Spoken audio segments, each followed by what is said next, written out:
Today on the call, we're joined by the main and co-main event participants from next weekend's blockbuster card. We begin first with the current Strikeforce Women's Bantamweight Champion who will be making her first title defense, Miesha Tate.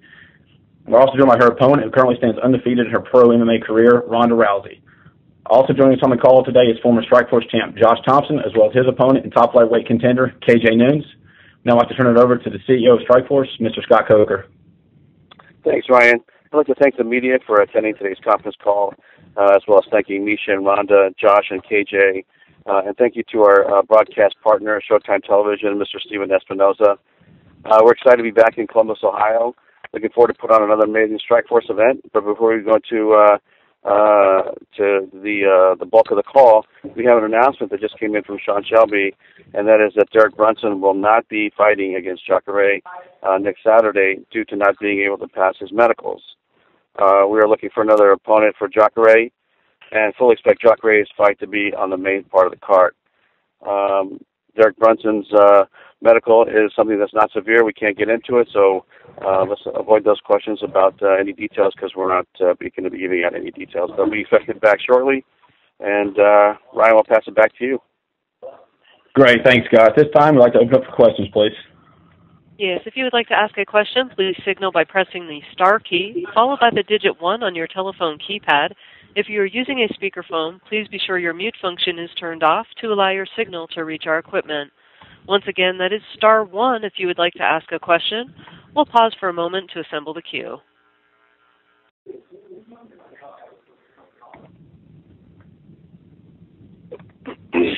And again, that is star 1 if you would like to ask a question.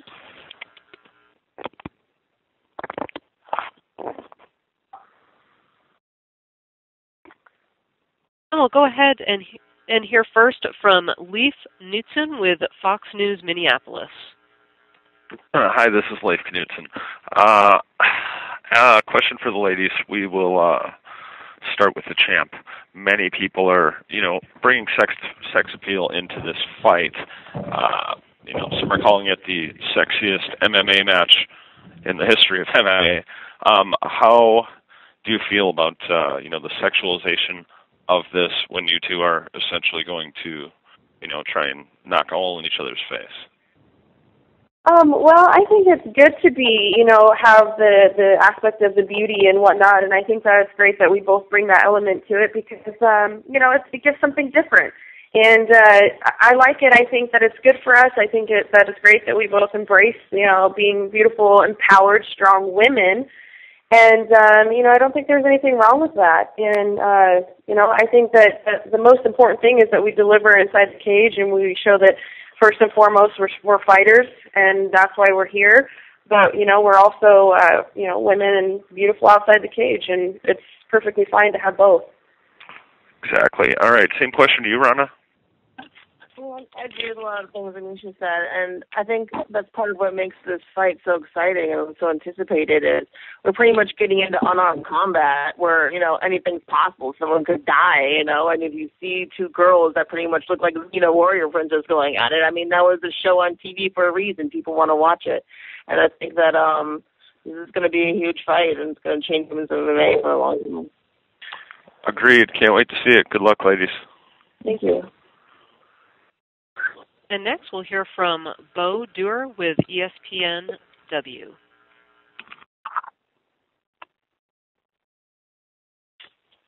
Your line is open, Mr. Duer. Yeah, sorry, I had mute on. I had a question for Scott about the matchmaking here. After Miesha won her last fight against Marlos, everyone talked with Sarah Kaufman. That was the matchup that was coming up. What was it that convinced you that this was the matchup to make instead, to have Rhoda fight Miesha instead? I'll tell you, it was a very simple process. I think that if you look at the fights that Ronda fought and who she fought, the results that were created, I mean, it's pretty amazing. And we felt good about putting this fight together. And were you concerned about having someone who's had 4 pro fights and less than a total round's worth of experience in the cage fight for a title? Not at all. I mean, you know what? When you think about mixed martial arts, I mean, quite frankly, you have to think about the entire scope of the athlete. And you know, Ronda has been in the Olympics, as you know, 2 times, and has probably had more mat work than any female mixed martial artist that I know of. You know, when you think about all the experience in the judo, all the experience in martial arts, all the experience in Olympics, and you put it together with the results, I mean, she's beating girls that have had, you know, 15, 20 fights. So, you know, when you look at that, I mean, clearly deserves a shot, and we feel really, really good about it. All right, thanks very much.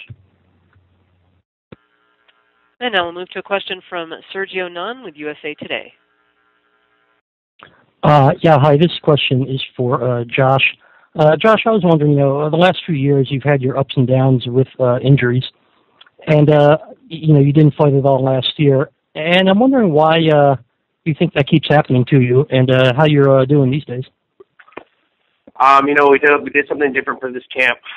You know, I'm a little nervous of doing something like this different against somebody like KJ. You know, he's given all the experience, and you know, he's been in the cage with some top guys. So, but we felt like it was something that had to be done. I've spent half my career on the shelf because of injury.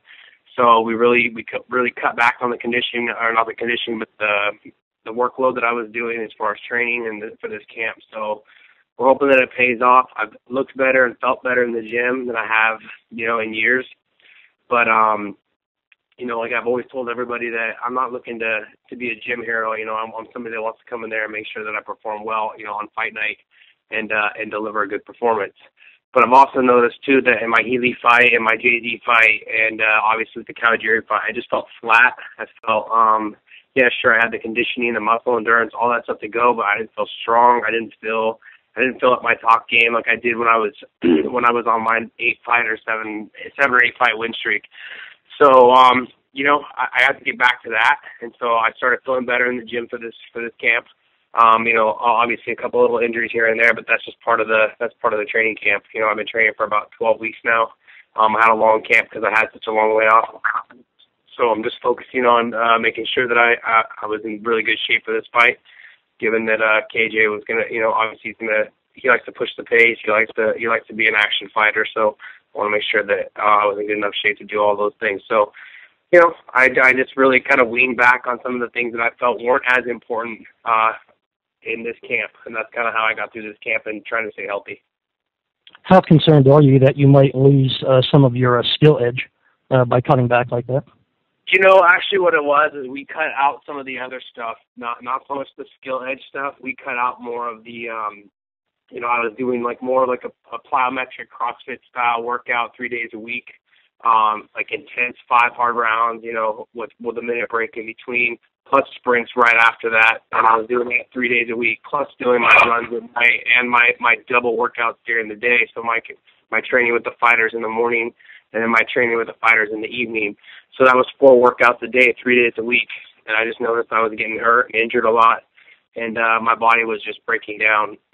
So, you know, I've had a lot of good sparring for this. I had Gray Maynard here, you know, helping me spar, Justin Wilcox, obviously. But I've had a lot of good kickboxers that were in here with me, too, helping me. I had the world stand show champion, you know, someone who's real hard to take down, someone who knows how to get great takedowns.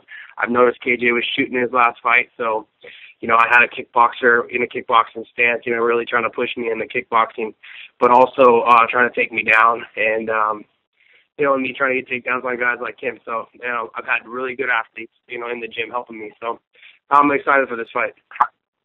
Okay, great. Thank you. We'll now move to a question from James Bryden with Sportsnet Canada. Hi, my first question is for Ronda. Judo has always been one of the disciplines used in MMA, but it seems to me lately like a lot of more fighters are including it in their arsenal. I was wondering if you think that's the case. Why might that be? And do you feel like you're in a spot to carry the judo torch, so to speak? I mean, judo is a great grappling art for MMA. It's one of the few ones where you can really do a lot of your takedowns without changing your level. I think it's one of the best for clinching, like already in the clinch. I think it's the best way to take anybody down. And it's, you know, also like the only grappling art that really emphasizes transition, going straight from the throw right into submissions right away. And I think it's been really underappreciated. And one of my major goals when I started doing MMA was not just to push women's MMA, but also to promote judo, because judo's also been, kind of going downhill for the past few decades. So, but it's really cool to see other, really respectable athletes. Like, I see John Jones doing judo throws all the time and stuff like that. And every single time I see that happen, I freak out. And it's funny, the only distinction I give people between judo throws and wrestling throws is I say that the throws that require a lot of muscle are wrestling, and the throws that you can do just with timing, then those are judo. So I think that any smart athlete would want to, conserve their energy and just do good timing throws. Okay, and secondly, you're very early in your MMA career, obviously. You're fighting for a title in just your 5th pro fight. From that regard, you can kind of draw a parallel with Brock Lesnar, who came into the UFC with a lot of hype and rode that to a title shot in just his 4th fight. Do you think such a comparison is fair, or do you think your situations are just completely different? Well, I think it's similar enough where I understand the comparison, but I feel like my pre-MMA background is a little bit more than his was. But, I don't think that's unfair. But he also did win, so yeah, sure, compare how he won. And then for Misha, you've been vocal about the fact that Ronda has sort of talked her way into this title shot. Do you think there are similarities with the Lesnar situation? Should fighters have to earn their shots more with wins than words? I think so. I think that there's a lot of hype coming into this fight. With Brock Lesnar, he had a lot of hype, and I think that Ronda has a lot of hype as well. And at 4-0, I don't feel that she's as deserving as some other people, like Sarah Kaufman, for instance, and even Alexis Davis. I don't feel that she's as deserving. Now, it doesn't mean that her skill set's not great, and maybe she's not going to be the next world's greatest fighter or whatever. But I don't feel that she's earned this title fight. I do not feel she's earned it at 4-0. I never have fought at 135, but it's an entertainment business, and I think this is the fight that the fans want to see, and from that aspect, I can understand why it would want to be put together and why it's being so promoted and getting so much attention, So, it is what it is. Okay, thanks a lot. We'll now move to a question from Damon Merton with MMAweekly.com. Yeah, first question is for Ronda. Obviously smack talk, trash, trash talk, whatever you want to call it, hyping a fight is a part of it. But it seems like things between you and Misha have gotten a lot more personal in these last few weeks. Is that a fair statement, or is there anything personal between you two? I've never said that I had anything personal against her. I think that probably if we met under different circumstances, if things weren't the way they were, we probably would have ended up being friends because, I think that the person that you're fighting, you have more in common with than anyone else in the room. But I kind of created this rivalry on purpose because I had enough friends that I really could use with a few enemies, and I think the result of how much attention this fight's been getting kind of proves me right, So it's not personal to me, and I understand why she doesn't like me and why she would take it personal, because I've been being, pretty much overtly rude. I haven't been lying or saying anything I didn't think it wasn't true, but I've been saying things I wouldn't say to people's faces usually because it's not polite. But, yeah, whatever. I don't feel bad about it. She can take it personal all she wants. I don't. To that point, I'll ask you this. When there is a lot of talk before a fight, I know a lot of people have been mentioning Chael Sonnen when they talk to you. And when you talk to that level and let's say the fight doesn't go your way, it obviously all comes kind of crashing back on you.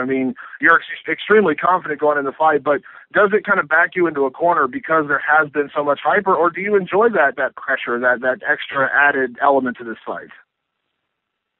Yeah, I do. I need that pressure. I want to feel like I'm backed into a corner. Have you ever seen the movie Gattaca, when he's like, the one guy's racing his brother and they're swimming out and they swim out into the ocean and they see which one has to stop first to swim back.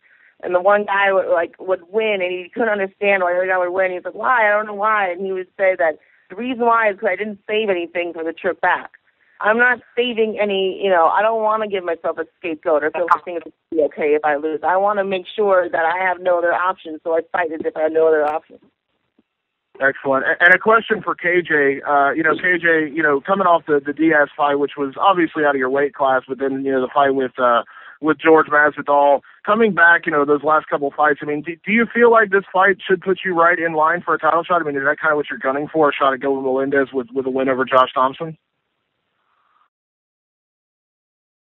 Sorry, I had my phone on mute. You know, I kind of put my foot in my mouth last time I said I'm for sure getting a title shot, and I lost, so I'm kind of superstitious. I just want to concentrate on the fight ahead of me, and I mean, I don't really have to say too much. I'm probably not going to get to ask many questions because my fight is always the fight of the night, and KJ Noons is definitely stealing the show. Always. Look at my track record. I'm really excited to be fighting somebody like Josh Thompson. It's going to be a barn burner. I'm trained. This is the hardest I've ever trained, so I'm ready. Does it add extra, you know, because you know that? I mean, you know that your fights are always exciting. You always have that element to your fight being the co-main event. I mean, do you kind of relish that role? Do you relish that moment to be able to do that, to put on the fight of the night and be in a co-main event? I mean, it's just something that's in your blood. I mean, almost every single Strikeforce I've ever had, every single fight I've had almost 45 pro fights in boxing, kickboxing, and MMA, and every single fight I've had has always been fight of the night. So I know Josh is ready. This is the most I've ever trained, and it's not whether I'm trying to make it the fight of the night. It's just going to be the fight of the night because I have a true passion for fighting. It's going to be exciting. Excellent. And a question for Scott to that point. I know you guys don't like to nail anything down 100%. With this being the co-main event and nobody's really been clearly defined as the next guy for Gilbert, how closely are you guys watching this fight for a contenders type spot? Yeah, you know, what I'd like to say is, you know, both these guys are definitely in the top of the division. But, you know, let's just wait to see how these fights play out. Myself and Sean, you know, we'll take a look at who wins each of these bouts and make a decision based on performances. Excellent. Thanks a lot, guys. We'll now hear from Dave Diebert with Post Media News. Thanks for the time. For each Misha and Rhonda, I think it's safe to assume that this is the most media, the most press, the most appearances, all that sort of stuff that you've ever had going into a fight. Has there ever been a time in all this lead up where each of you has just wanted to just stop and catch your breath? You know, have you been overwhelmed at all by all the attention, all the media that's been going into this main event? Well, this is Misha, and for me, you know, it's been a lot more work than I've had to do in any of my other fights, but it's not completely unfamiliar. You know, when I had the co-main event with Marloes Kuhn, and we got a lot of attention for that as well, and, you know, fighting on the bigger show, I'm pretty familiar with the process. So it's just more of it, just a matter of time management, you know, reaching out to other people to kind of help me manage my schedule and keeping, you know, making sure training's a priority and working everything else around that. You know, this is my job. I don't work a 9 to 5, so as long as I'm getting my training in, then I'll dedicate as much time as I can to the media and the PR and just making sure I'm staying on top of that, because selling this fight is just as important as, you know, it doesn't matter if I train my butt off and I go in there and I win and nobody's watching it, it doesn't matter. So, you know, it's just as important that I get out there and make sure that people want to watch this fight as it is that I'm getting my training in and that, you know, that I win this fight as well. So it's part of the game. Rhonda? Yeah, I mean, it's just all multitasking. You know, I find a way to fit all this stuff, you know, in between. Like, I think it's really cool that we're doing a conference call instead of having to actually go anywhere. So I was already trained once this morning, got to rest, you know, get to wake up for a little bit, talk to you guys, lay down, go train again. You know, we just fit things in between. And, you know, a lot of times people complain that there's so much to do. I remember this Sunday, I had the whole day to do nothing, and I was going crazy. I felt like I was forgetting something or something, you know, like I'm just so used to constantly needing to go from one obligation to another that when I had free time, I was stressed out. So it's cool. Okay. All right. Thanks, you guys.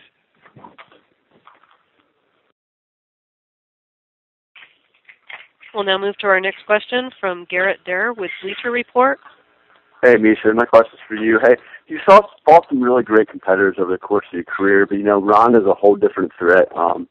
As you know, she tends to catch her opponent in the armbar. So how has your training really been headed into this fight? Because we really haven't seen any other aspects of her game. So has your focus only been on stopping the armbar?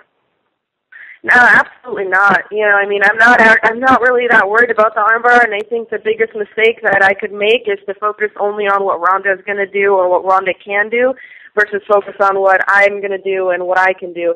And, I think it would be a big rookie mistake on my part to, be training armbar defense every single day, and because I'm not training to be in that position. I'm training to impose my will, my game plan, which absolutely does not involve ever being in an armbar, So I've been really focused on implementing what I'm going to do and, not being too worried about what she's going to do and being proactive instead of reactive, if that makes any sense. Right, and Ronda's shown her ability to finish before, but so have you. But you also demonstrated the conditioning to make it to a decision. So how do you kind of anticipate this bout playing out? Do you kind of foresee a finish, or do you kind of think it might make its way to the judges' scorecard? Well, I haven't seen much more, than what we've seen inside a minute, but I'm sure Ronda has more than just an armbar. I've never been a believer that she's only a one-trick pony because you have to expect the unexpected. As a champion, you have to be prepared for absolutely anything. And, I'm going into this fight being prepared for everything and anything. Although I do know, obviously, what she's really good at. I don't know what else she has to her game necessarily. So I've been preparing for all of it. And let me see if I'm getting off topic here. The rest of the question was, can you repeat your rest of your question? I had something else to follow with that. Do you kind of foresee it being another finish? You kind of think it might make its way to the judges' scorecard? Yeah. No, actually, I want to finish the fight. Obviously, that's the goal. I'm definitely training for that. I'm looking for finishes and envisioning finishes, but this could be a very competitive fight, and like I said, I have to expect, be prepared to go all 5 rounds. So I can't really tell, what's going to happen, obviously, but I'm prepared to do either or. Always looking for the finish, though. Great. All right. Thank you very much. Best of luck. Thank you. Other? We'll move to a question from Ben Falcos with MMAfighting.com. Yeah, my question is for Misha. I mean, you mentioned earlier how you felt like ideally a fighter should have to do more to earn the title shot than Ronda has done. And Ronda, when she first started agitating for this fight, said that she thought that this fight would be bigger and more beneficial for women's MMA in general. I mean, judging by the media attention that's been on this fight, do you have to concede that she was at least right about that? Yeah, I never argued that point necessarily. I do see, the reason, and that's why I can't, I don't fault or hate, anything that this has happened, or Strikeforce. I understand why. I'm not in denial about that. I understand the logistics behind it and why this fight would want to be put together and how it has the ability to do bigger things than if Sarah Kaufman and I were fighting each other. And just the hype, and the selling points, the marketing points, and I understand all of that because it's not just a sport. I mean, to me, the sport is the most important part. But honestly, like I said, if nobody wants to watch it, then, it's more of a detriment than anything else. So at this point, this is the biggest, the best fight, the biggest selling point, the most draw, everything else, in the big picture that is better for women's mixed martial arts in the sense of attention that it's getting. So, I can appreciate that fact, but I'm still not budging on, who I really feel earned what. I don't feel that Ronda has really earned her position. You can come in and even if you are one of the best in the sport, it doesn't matter until you really prove it. And I don't feel that she's proved that yet.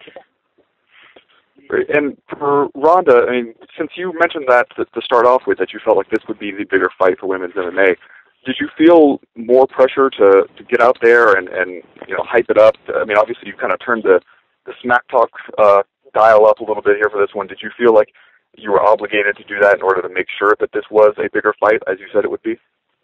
Well, yeah, I felt obligated to push for my case as much as possible. This day a year ago, I was working 3 jobs and struggling to train and do all this stuff, and I just wanted to be done with all that. I wanted to be able to support myself through fighting, and I wanted to do it as quickly as possible. And I didn't want to sit around and do that for a few more years and slowly work my way up while telling everybody please and thank yous and bowing my head. I thought that, what? I knew that I could win the title the day that I started, and the quickest I could get it, the better. And if, getting a couple, more entertaining interviews than some of the other girls helps me out, then I want to do that. Great, thanks. And we'll now hear from Darnell Mason with MMA Hawaii.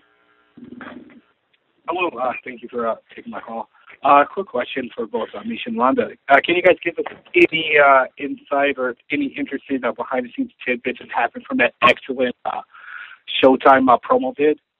Anything behind the scenes from filming that day? I'm sorry, I didn't really catch that. Could you say it one more time? My question was, can you give us any interesting tidbits from your video shoot with Showtime for the promo that you shot in that theater? Oh, just kind of what it was like. I mean, it was really cool. It was cool. Anything interesting happened between you two behind the scenes, or did you avoid each other? Oh, well, yeah, I mean, it was, we didn't see each other any of the time we were really in the dress, or I didn't really see her anyways. It wasn't until we got our fight gear on and, we were working and face-to-face, and, it was interesting how I thought it was funny that, Rhonda always talks about, she won't make eye contact for her. Personally, I think it just pisses her off because I don't give her the time of day, and she's kind of the person that obviously likes to be the center of attention. But when push came to shove and it came time to make eye contact, I just think it's funny that Rhonda's always the first one to break eye contact. And, I definitely felt like I saw right through her. And, she's way more talk than anything else. So, I'm not intimidated by all the trash talking, and I'm definitely not, I'm not buying into it at all. Wow. Thank you. Once again, if you would like to ask a question, please press *1. We'll now hear from Matt Manzella with CageReligion.com. Good afternoon. This one's for Misha. Misha, just to touch on a question that was asked earlier, you literally have 3 times the amount of fights as Ronda. But with that said, ultimately, what problems does she present that you may not have seen thus far in an opponent? Well, I mean, she's an interesting style matchup. I can't say that I have a lot of experience fighting someone, with a judo background. I have fought a judo background person before, but I think Ronda's on a whole new level as far as that goes. However, I think there's going to be holes in the game as far as when you've been training one specific art for so long, that becomes your habit and your first nature. So when you get into the cage, and that's something also that you can't recreate. I don't care how many times you spar. There's something invaluable about the time you spend in the cage when you learn about yourself. And Ronda doesn't have a lot of experience with that. A total of 7 minutes, if that. And so when she gets in the cage, basically what I'm saying is she has a lot of bad habits that come from judo that are going to be hard for her to break because they're instinctual. It's called muscle memory. She's trained it that way so many times, but it doesn't work that well for MMA. And as a mixed martial artist, I've been trying to perfect the sport of mixed martial arts 6 times as long as she has. And I feel like when I get out there as a fighter and I turn this into a fight, not a judo match, because Ronda is not a fighter. She hasn't fought a single fight yet. She's gone out there, she's judo thrown people, and she's armbarred them. She's maybe thrown, I think, 5 punches in her whole entire fight career. So it's going to be a game changer when she finally eats some love for this time, and, she's not able to just go out there and throw me around like she has the girls that she's fought previously. And just a follow-up, is there any added pressure being as though this is your first title defense and it comes in the main event spot? Well, I mean, I guess, people always ask pressure, and I say, well, pressure is a good thing, and for me, it's a positive thing. I feel I always work best under pressure. The harder someone comes at me, the more I get hurt, the harder I always fight. I never back down, and it's the same sense, of pressure in the sense of, being in the limelight and having this opportunity. I think of it as a really great, super positive thing. And a big opportunity. I'm more than ready for it. I've been prepared for it. This is something that I've had a goal of mine for a long time, so I'm very welcoming of it, and, I'm more than happy to take it on and do what I can with it. Thanks a lot, Misha. Best of luck. And we'll now move to a question from Kyle Conroy with MMARecap.com. Yes, thank you. My question is for the main event fighters.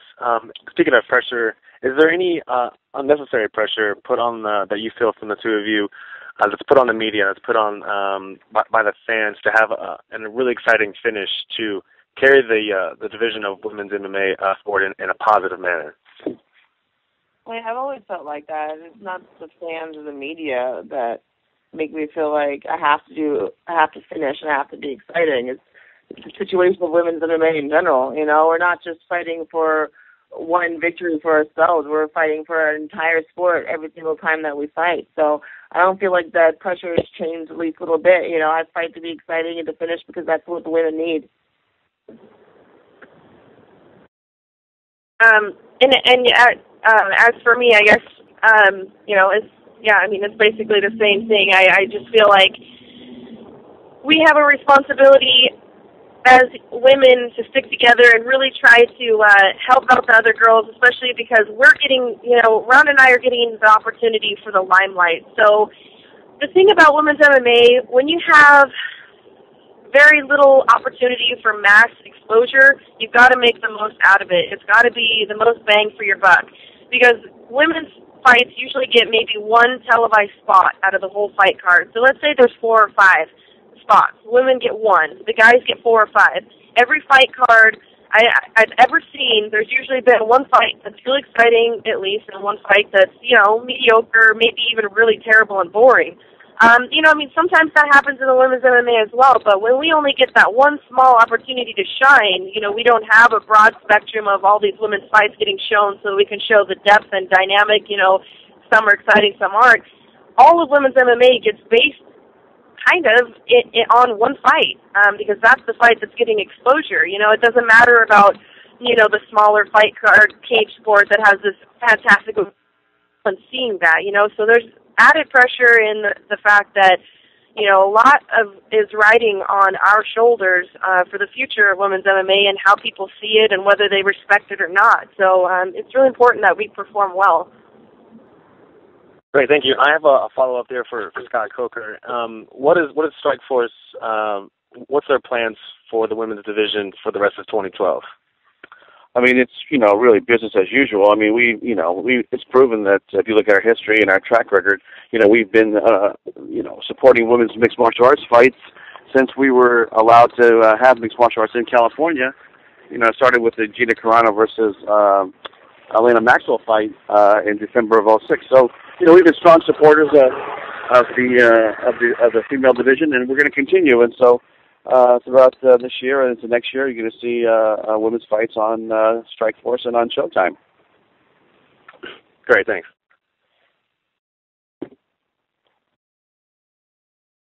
And we'll now hear from Sergio Nunn with USA Today. Yeah, I had a question for Misha. Earlier in this call, Rhonda said that she characterized judo as a matter of timing and wrestling as a matter of just pure muscle.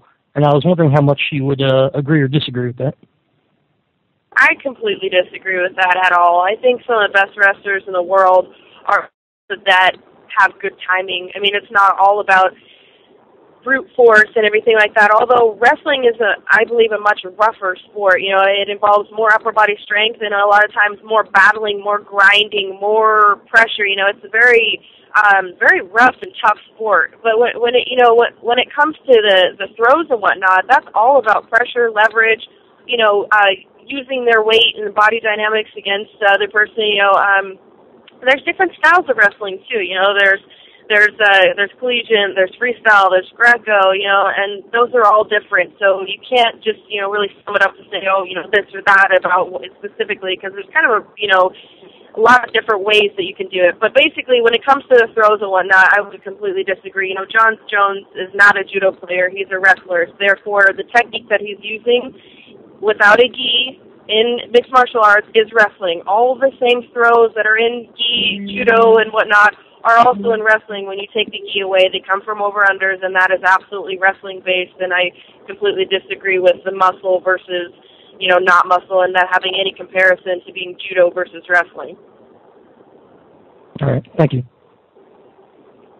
And as a reminder, that is *1 to ask another question. We'll move to a question from Angel Cordero with the MMA Truth. Hi, thank you for taking this time. This first question for Misha and Rhonda at the same time.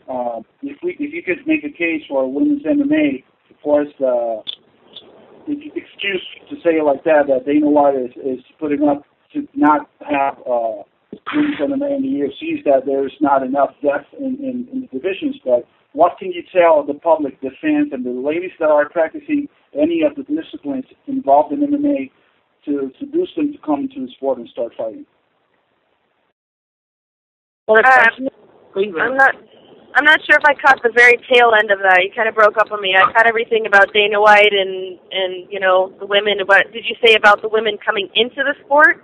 Yeah. What would you guys say to the females practicing the disciplines involved in MMA to come to practice MMA and get involved in it?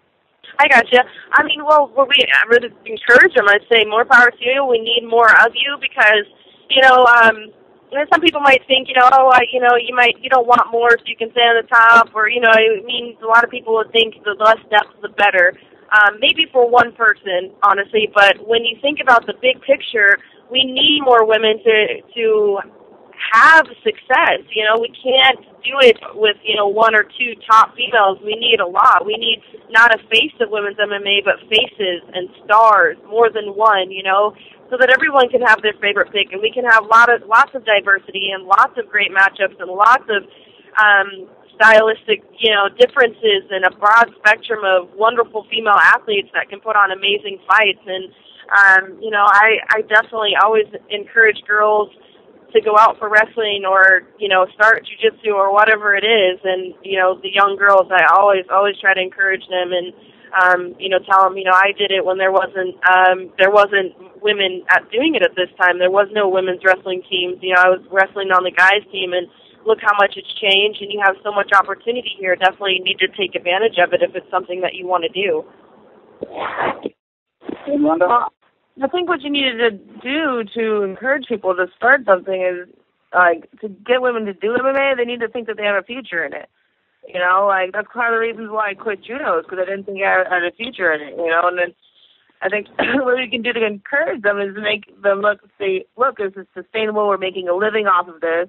You're not going to make a living off of wrestling or jiu-jitsu or kickboxing or judo. I think that the way that we can really encourage women to come over and get some real depth is if we continue to really push these women's fights and show that, not only can you have a fighting career, but even after that, you can have a career teaching or open your own place or, do movies or do stunts or whatever. I think just making it seem like an attractive career in general is, a good way to attract new fighters. Well, I hope this fight really convinces women that they do have a future in the sport. A follow-up question for Misha. Misha, you said that Rhonda has a lot of judo glitches, if you can put it like that, that don't work very good in MMA. I come from a judo background myself. Can you abund a little bit on that? I'm sorry again. I'm driving in the very last part. I heard everything up to the glitches. So it was the very last. What you said earlier that Rhonda has a couple of judo glitches, if you can say it like that. Can you abund a little bit like that?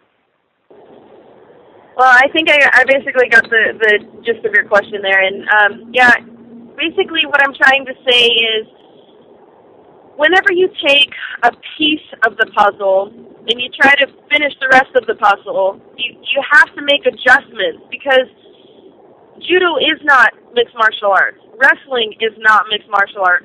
Boxing is not martial arts. Kickboxing is not mixed martial arts. All of it together and everything in between, when you begin to mesh them, is mixed martial arts. And there's things that don't work well, or that, I should say, do work well in the sport individually by itself. Wrestling would work well. This would work well for wrestling. We go through over things all the time. Well, this works better for if you're just doing submission wrestling, but if you're doing mixed martial arts, this doesn't work well because they can punch you or this or that. There's things that you have to change. And I found it really interesting. Pat Berry actually said it really well when I was on Inside MMA with him. He said, he was asked a question about changing, what was your biggest challenge when you became a mixed martial artist? Was it having to learn the wrestling? Was it this? Was it that? And he said, actually, you know what? The biggest challenge for me, he's like, was understanding that me coming in with the kickboxing, a very strong kickboxing background, he's like, the last thing I thought I would have to work on was my kickboxing. He's like, but I've actually had to adjust and change that the most. He's like, because I had habits of kickboxing the way that I would kickbox. He's like, and I can't do that for MMA. I can't kickbox someone, or I can't strike someone in mixed martial arts in a cage fight the way that I would in a kickboxing bout because it doesn't work the same. I have to work for the look out for the takedown. I have to if I overcommit. He's like, there's things that I really had to go through and work and adjust. He's like, actually, my striking is probably the thing I've had to work on the most because I've had to change it for the game so it would apply. And I guess the same thing can be said about wrestling and mixed martial arts and judo as well. So I just feel that, she's been doing judo so much longer than she's been doing mixed martial arts. So when you do something for a very long time, it becomes habit. And when push comes to shove and it calls for a reaction, I think some of her habits are not good for mixed martial arts. Okay, last question for Mr. Coker. Last time we spoke, it was for the Hendo Babalu fight, and I asked you, and I'm going to ask you again, when can we expect a Strikeforce event in Puerto Rico? I guess I'll start. I can only promise what I'm going to bring, and that's going to be everything that I have. I'm really going to lay everything out on the line. I'm going to do my very best to take the title home with me and get a finish. I'm not going to be satisfied. Even if I win and this goes all 3 rounds, all 5 rounds, I won't be happy with myself not getting a finish. I definitely have a lot of fuel for the fire going into this fight. She's really pissed me off in a lot of ways, and I've taken a lot of what she said very personally. And, I've, somewhat settled into being a fighter and this and that, and I think this is exactly what I needed, someone to really kind of get under my skin a little bit and irritate me to really bring out my full potential as a fighter, and that's exactly what I'm going to do. I'm going to turn this into a fight, and I'm going to make it dirty, and I'm going to try to hurt her, and I'm going to try to knock her out or, submit her or whatever it is. I want to finish this fight. Okay, thank you, guys. Thank you. And at this time, that does conclude our question and answer session for today. I will go ahead and turn the conference back over to Mr. Ryan Grab for any additional or closing remarks. Thank you. Once again, Strikeforce Tate versus Rousey airs live on Showtime at 10 p.m. Eastern Time and Pacific Time, taped delayed on the West Coast on Saturday, March 3rd. From Nationwide Arena in Columbus, Ohio, thanks again for attending the call today.